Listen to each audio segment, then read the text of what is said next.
أعوذ بالله من الشيطان الرجيم.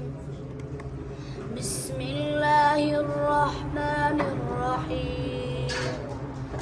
ألم تر إلى الذين يجادلون في آيات الله أنى يصرفون الذين كذبوا بالكتاب وبما أرسلنا به رسلنا فسوف يعلمون إذ الأغلال في أعناقهم والسلاسل يسحبون في الحميم ثم في النار يسجرون ثم قيل لهم أين ما كنتم تشركون من دون الله قالوا ضلوا عنا بل لم نكن ندعو من قبل شيئا